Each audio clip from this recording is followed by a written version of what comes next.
Hi folks, Big Dan here for Big Dan Speaker, MC, Public Speaking Coach.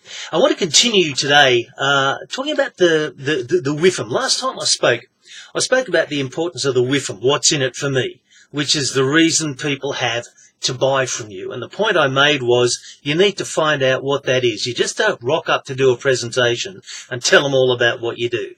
Find out about the client's needs, what they want.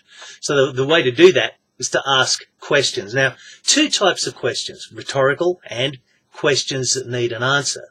So you can begin by saying, do you want a better bottom line? Do you want to improve or streamline this particular process or that particular process? You ask a number of questions that, of course, the answer is going to be yes.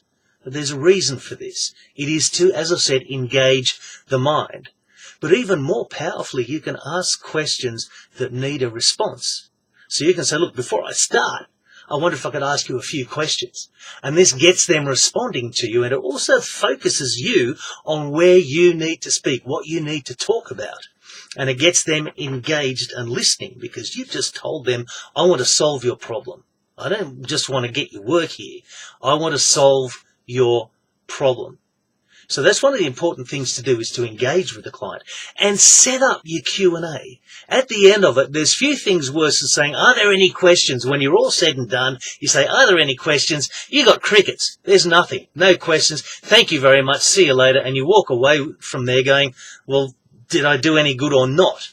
If you can set up questions, so you say, this is something we should talk about after the presentation. This is something else we need to speak about. Or when you're mentioning a particular aspect, say, we need to talk more about this later on. So we'll get into that in the Q&A. So watch for these opportunities. Set up your presentation to engage the people that you hope will be your clients. That's all for now. Speak to you later on.